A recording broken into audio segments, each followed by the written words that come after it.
mga ginagawa ng isang citizen na siya po ay tumoto, siya po ay tumakbo, siya po ay nanalo, siya po ay nanungkulan, siya po ay nagkaroon ng hanap buhay, nagkaroon ng mga ari-arian, yan po ay, sabi niya, formal manifestation na pinili mo ang pagiging Pilipino citizen. Okay, kaya malinaw kung malinaw na pinabaluktot to ng ating kalaban yung batas. Pilit po nilang sinasabi sa kesyo Chinese yung tatay nung pinanganak si Joey Boy ay isa po daw siya Chinese. Hindi po totoo yun. Hindi po ganun ang ating batas. Ang ating batas ay makatarungan. Yan po ay tumatayo para sa interes ng bawat Pilipino. Hindi po dapat tinatanggalan ng karapatan para maging isang Pilipino at sino bang Pilipino. Okay? So yan po ang kanyang yan po konting background lang, no? So ngayon, samantalayin po natin ang pagkakataon ito habang hinihintay po natin ang ating mga abogado para hinihintay yung naloobin ng ating mga chairman. Marami po nakaisa dito ng mga chairman na gusto rin po nilang sabihin ang kanilang mga opinion. Okay? So ngayon, nandito si Chairman Kiko Blanco. Chairman Kiko Blanco, nandiyan ka ba? Wala? Si, Chairman Eric Bistro. Ito po. Ay, ito, Chairman. So, iyan lang po natin ang konting opinion at paninindigan kung saan po naninindigan ng ating chairman. Eric Bistro po, taga Barangay 871, Paglakan. Ano po? Ito na po aking paniniwala. Nagservisyo sa Pilipino. Ibig sabihin Pilipino.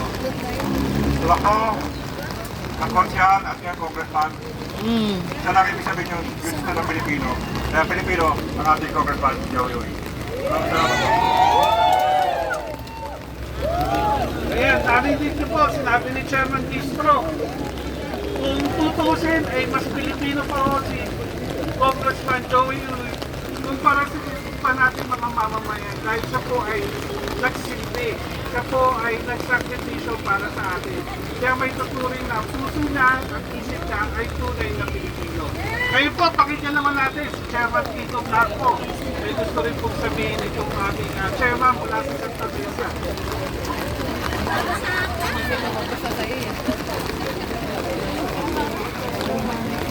Magandang hapon po sa ating lahat. Sa lahat ng nag-support namin ng Congressman Joey Uy.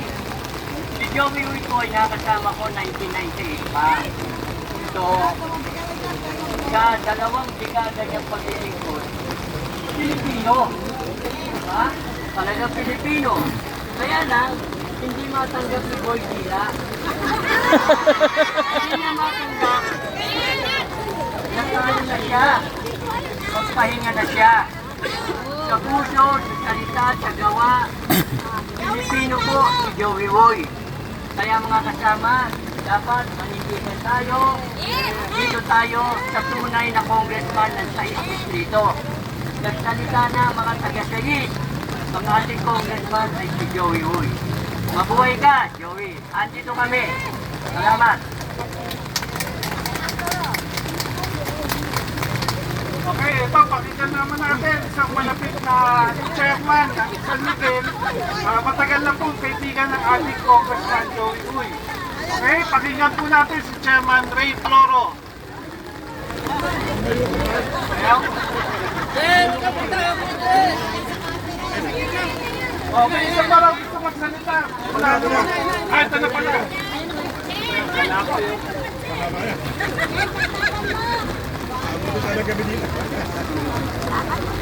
Isang magandang hapon po.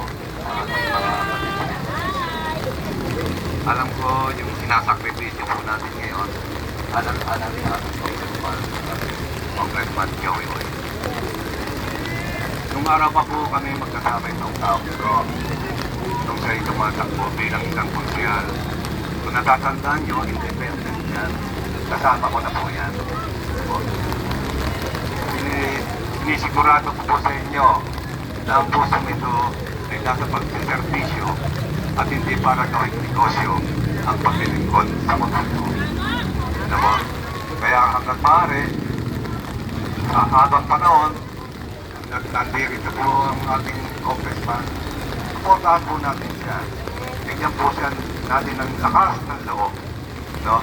Kasama po tayo sa tagumpay ng ating congressman, si Congressman Joey Hoy. Yun lang po. Pasensya na po. Medyo hindi tayo nakapurta. Binigla ko ni Kuya Mimoy.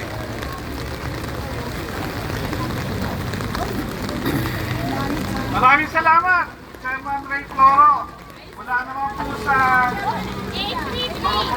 po sa Pandakan, Barangay 833. Tanggap po natin ang ating maliit pero napakatapang na Chairwoman, Emilia Enriquez. Magandang hapon po sa inyong lahat. Bilang isang chairman ng Pandakan po, lubos po ako naniniwala ngayon pong eleksyon na to, si Congressman Joey Uy po ang dapat pong maupo. Siya lang po ang dapat na maupo. Aminin po natin na natalo yung kabila. Dapat tumanggap po ng pagkatalo. Ang nanalo po natin, Congressman Joey Uy po. Ilan po, maraming salamat. Maraming salamat, Chairman Emilia. Ngayon, meron naman pong isang matikas na chairman. Tagapandakan din. Gusto magbigay ng kanyang tanongin. Tawagin po natin si Chairman Marlon Rivera, Barangay 867.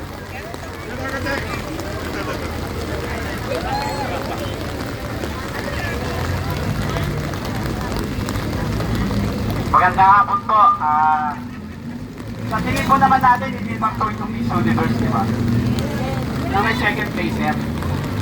Nakapit po natin yung katotohanan na ang pinili ng taong bayan ng 6th District ay si Kong Joey Uy. Yun naman po ang lumabas sa hula. At kahit magpahula po ulit, kung magkaroon na re-election, Kong Joey pa rin po ang lalabas. Dahil siya po ay tinalaga at inalal ng tao ng 6th District. Kong Joey po tayo. Maraming salamat po. Salamat, Chairman Marlon Rivera. Ngayon, pumunta naman po tayo sa Santa Ana. Tawagin po natin ang isa sa mga matapang na mga ating tulong sa barangay. Kasama po sa walang iba po kundi si Chairman Edward Carvajal ng barangay 874. Sige po, mga kasama, magandang hapon po. Tayo po ay nandirito para makiusap po sa COMELEC. Huwag niyo pong hayaang mabuhin ng ilan ang naging desisyon ng District 6. Binoto po si Congressman Joey Uy ng majority ng mga taga-distrito sa East. So sa batas po, siya po ang dapat na maupo bilang congressman ng aming distrito. Siya po ang lehitimong congressman ng District 6, wala nang iba. Yung talunan po, better luck next time na lang po. Di po ba? Basta ang sa amin, kung sino po ang binoto namin, respetuhin niyo po, sagrado po ang boto ng bawat mamamayan. So dapat po, paupuin niyo po, parang awa niyo na po sa Pinoong Garcia. Si Congressman Joey Uy ay paglalaban namin hanggang sa dulo. Maraming po salamat! Respeto sa boto ng District 6! O yan, narinig ka ha, sabi ni Chairman Carvajal, better luck next time daw. Wala nang better luck Okay. next time! So sana narinig po ang ating mga nagkagandala ng mga commissioner ng COMELEC. Okay naman, pakinggan naman natin isang dating chairman din ng Santa Ana. At area manager po natin sa Santa Ana, no? Walang iba, pakinggan po natin ang ating mahal at masipag na chairwoman, Lanji Isquera, ng 884. Magandang hapon po sa ating lahat. Magandang hapon po sa ating pamunuan ng COMELEC. Nandito po kami, taga-distrito 6, upang sumuporta ko sa aming butihing Congressman Joey Uy na tunay pong hinalal ng distrito 6. Ang panawagan po namin ay hustisya at katarungan para sa distrito 6. Boses ng bayan ay boses ng Diyos. Kaya Kami ay nakikiusap. Kumilit, huwag kumulit. Tagumpay ng bayan, huwag po nating nakawin. Irespeto po natin ang kagustuhan po ng mamamayan ng Distrito 6. Kami po ay lalaban hanggang dulo. Sasamahan po namin ang aming congressman, Joey Uy! Maraming salamat po.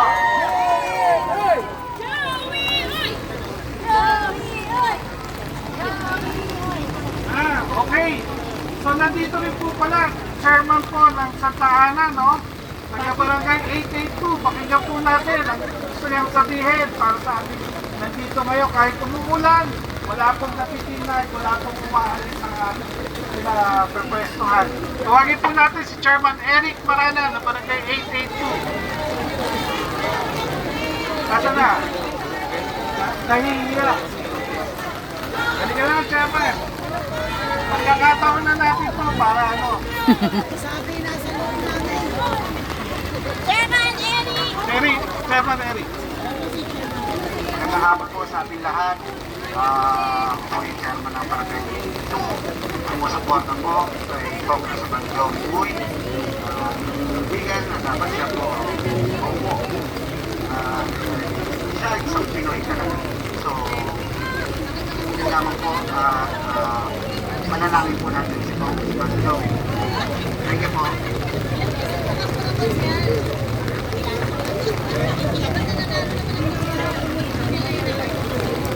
Nandito rin po from Santa Ana, barangay 880, Chairman Frederick Vargas. Magandang hapon po sa lahat ng mga kapanalig ni Congressman Joey Uy. Masasabi ko lang po, tatagan po natin ating panalangin.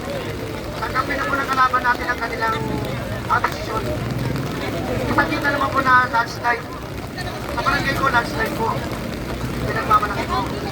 Pero sabihin po, patuloy po tayo nakikibangan. Pero mas maganda po kung natagdagan po natin ang panalangin. Wala po imposible sa Diyos. Maraming salamat po.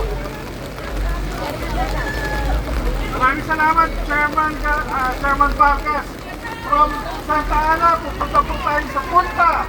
Tawagin naman po natin from barangay 903, Chairman Jaime Garcia. Landslide din po tayo dito. Chairman Garcia.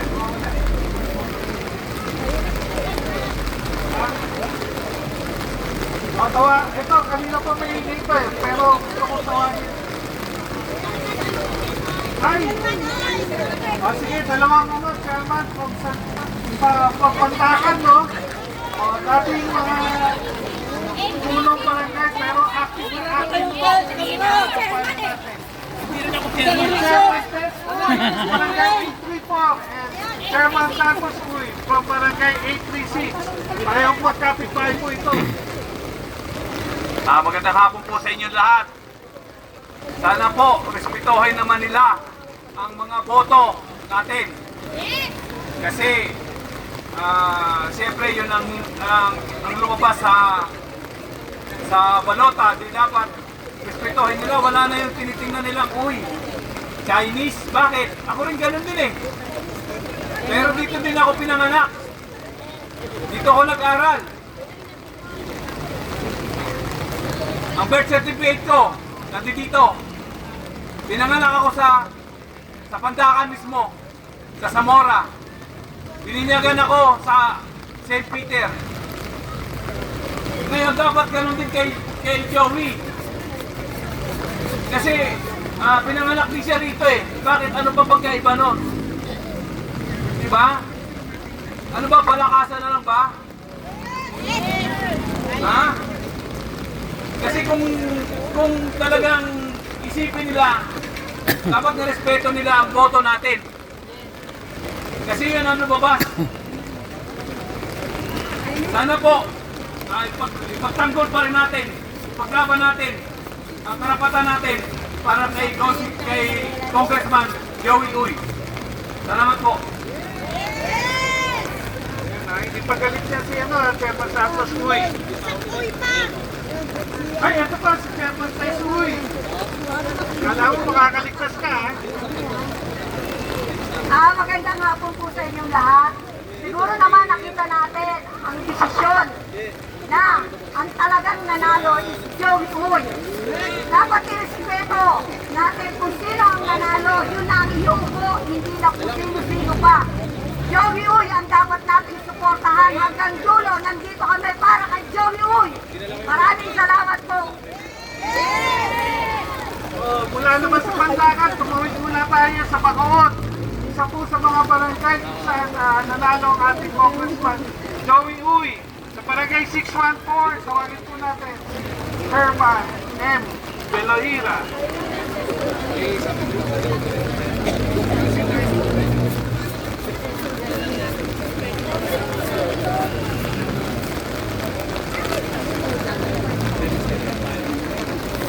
Sa akin na rin, tumutulo na din.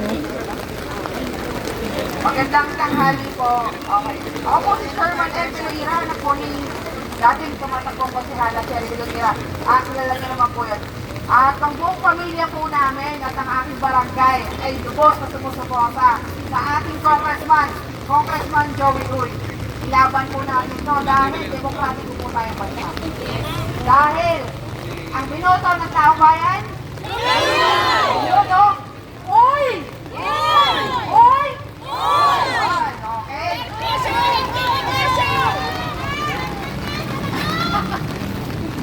Iilan lang kami sa Bacood na nakipaglaban kay Congressman Joey Uy. Kaya yung tuwa namin at tuwa ng taong bayan, hindi mapapantayan. Kaya laban natin to, panalo natin kay Congressman Joey Uy.